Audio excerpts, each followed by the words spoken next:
තවත් එක ලස්සන උදෑසනක්. ඉතින් වෙනද වගේම තවත් අලුත් දවසක් උදා වෙලා.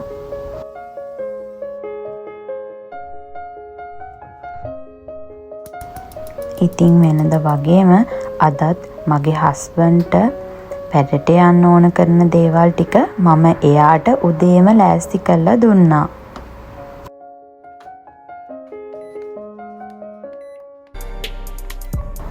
ඉතින් ගොඩක් වෙලාවට චූටි මැනිකේ අපි දෙන්නත් එක්කම උදේට නැගිටිනවා.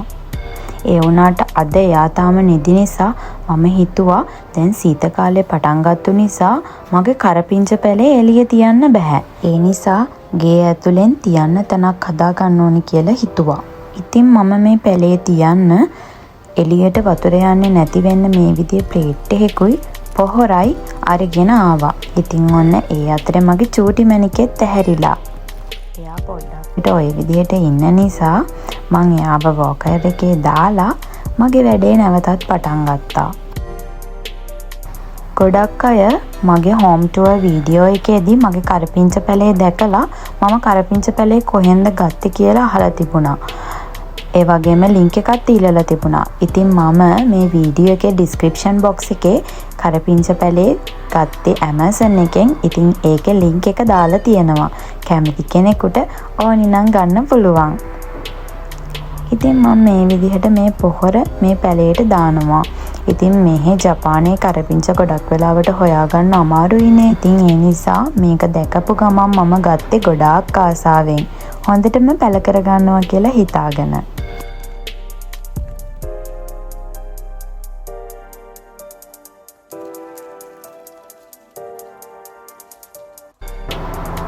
මේ පොහොර අත්වල ටිකක් විස නිසා ගොඩක් වෙලාවට ඕගොල්ලෝ මේවා අරගෙන පාවිච්චි කරනවා නම් ග්ලව්ස් දෙකක් යූස් කරනවා නම් හොඳයි.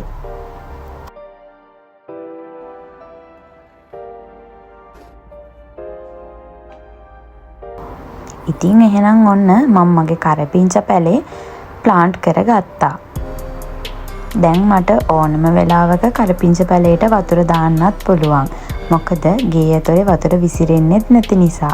ඉතින් දැන් ගේ ඇතුලේ පැලේ තියාගන්නත් බය නැහැ. ඉතින් පොහොරක් දමපු නිසා ඒ වගේම අද හොඳට අවුව තියෙන දවසකුත් නිසා මම හිතුවා කරපිංච පැලේ පොඩ්ඩක් එළියෙන් තියන්න.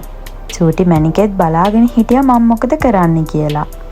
ඉතින් මම ඊට පස්සේ හොඳට අවුව වැටෙන තැනකින් පොඩ්ඩක් පැලේ ගෙනිහිල්ලා තිබ්බා. මොකද ගස්වැල් වලට වැඩෙන්න ඉරේරිය විශේෂ සාධකයක් නිසා. ඉතින් මගේ චූටි පැටියා ටිකක් වෙලා යනකල් උදේ ඇහැරුණාට පස්සේ ඉන්න නිසා මට ගෙදර වැඩක් කරගන්න පුළුවන්. ඒ නිසා දැන් මම යන්නේ බාත්රූම් වොෂ් කරන්න. ඉතින් ටොයිලට් කියන්නේ සාමාන්‍යයෙන් ජපානයේ ගොඩාක්ම පිරිසිදුවට තියෙන දෙයක්. ඒ වගේම ගෙදරකට ඇතුල් වෙන තැනම තමයි සාමාන්‍යයෙන් වොෂ්රූම් තියෙන්නේ. ඉතින් ඒ නිසා ඒවා අපි පිරිසිදුවටම තියාගන්න ඕන. මම ඒ සඳහා පාවිච්චි කරන්නේ මෙන්න මේ සෙන්සයි එක. විශේෂයෙන්ම මේ සෙන්සයි එකෙන් අපිට ටොයිලට්ස් වල ඇතුළ වගේම පිටතත් පිරිසිදු කරගන්න පුළුවන්. ඕනම දෙයකට පාවිච්චි කරන්න පුළුවන්.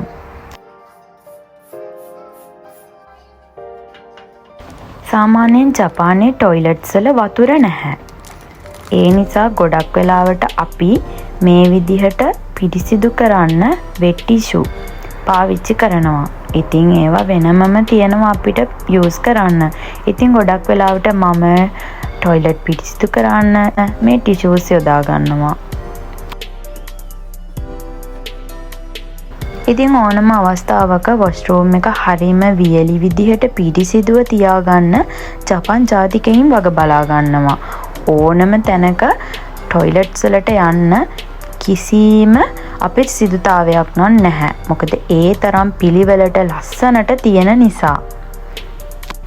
ඉතින් ජපානයේ වොෂ්රූම් වල මේ විදිහට වතුර නැති වුණාට අපිට පිරිසිදු කරගන්න අවශ්‍ය හැම දෙයක්ම වොෂ්රූම් වල තියලා තියෙනවා. ටිෂු පේපර් ඕනම අවස්ථාවක වොෂ්රූම් වල අනිවාර්යයෙන්ම තියෙන දෙයක්.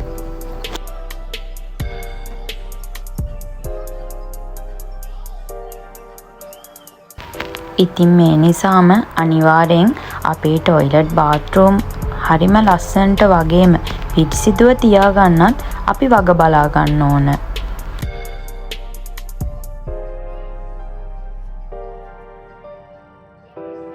ඔන්න ඉතින් දැන් මගේ වැඩ ඉවරයි.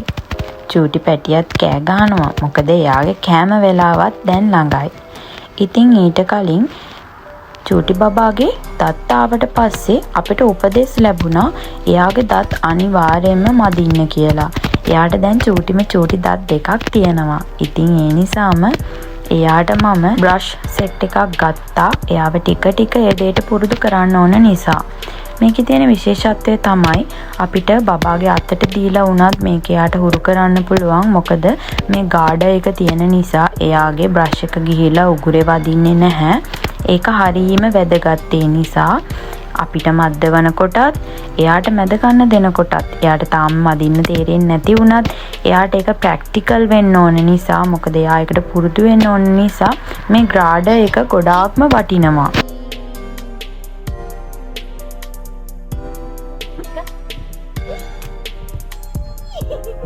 ඉතින් දත් මදිනවා කියන එක ටිකක් අමාරුයි තමයි එයාට. ඒ වුණාට ඇත්තටම පුරුදු වෙන්න ඕන නිසා තමයි ඒක දැන් ඉඳන්ම පටන් අරගෙන තියෙන්නේ.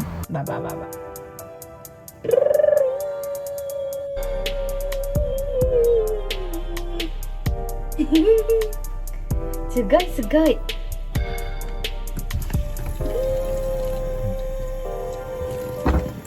එයාට දැන් හුරතලේටත් එක්ක හැම දෙයක්ම සෙල්ලමක් වෙලා. ඕනම වෙලාවක එහෙමයි. වතුර පෙන්නන්න බෑ. වතුර දැකම ගමන් වතුරේ නටන්නම තමයි ඕනේ. නාවන්න ඇඟ සෝදන්න ගියත් එහෙම තමයි. මගේ හුරතලේ.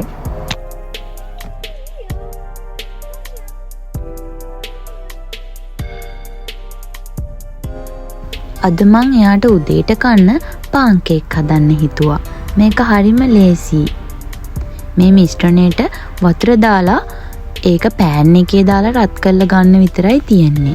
අනිත් එක තමයි ජපානයේ බබාලට කෑම දෙනකොට ඒක හරිම ලස්සනට එයාට දැකුම් කළු විදිහට සිත් ගන්නා විදිහට දෙන්න කියලා අපිට උපදෙස් ලැබෙනවා.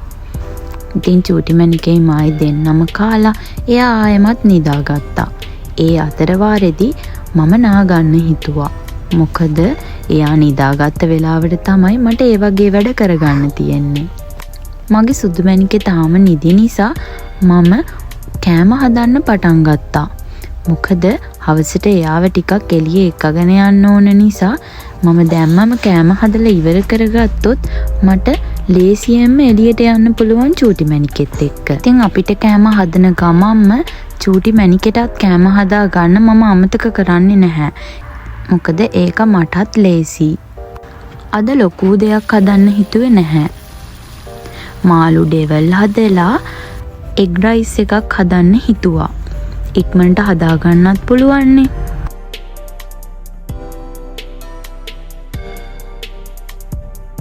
ඉතින් මට සුදු ලුණු ඉඟුරු වගේව චොප් කරගන්න මේ චොපර් එක ගොඩාක් වැදගත්.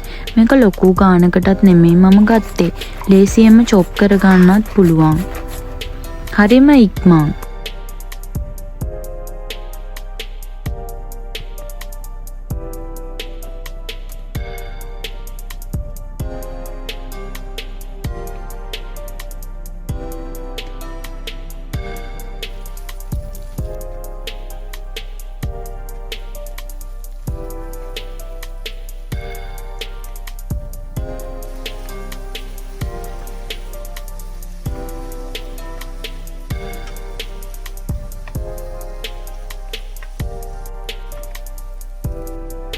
ඉතින් කෑම හදන අතරතුර මගේ චූටි මණිකේ ඇහැරිලා. ඉතින් අපි දෙන්න කෑම හදලා කෑම කාලා ඊට පස්සේ කාලගුණෙත් හොඳ නිසා එළියට යන්න හිතුවා.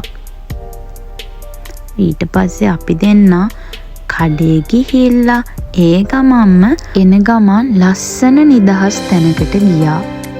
හරිම ලස්සනයි. හරිම නිදහස්.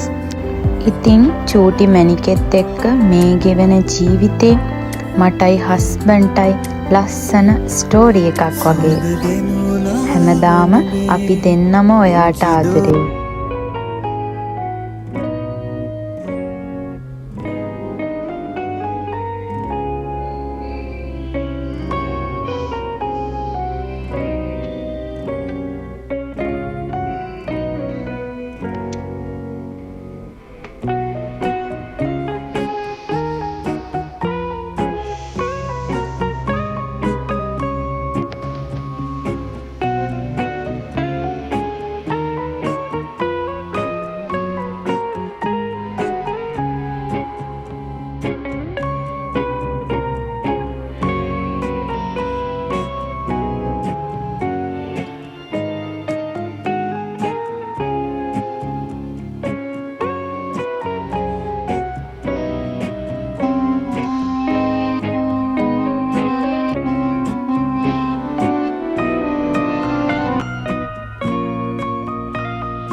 සිදු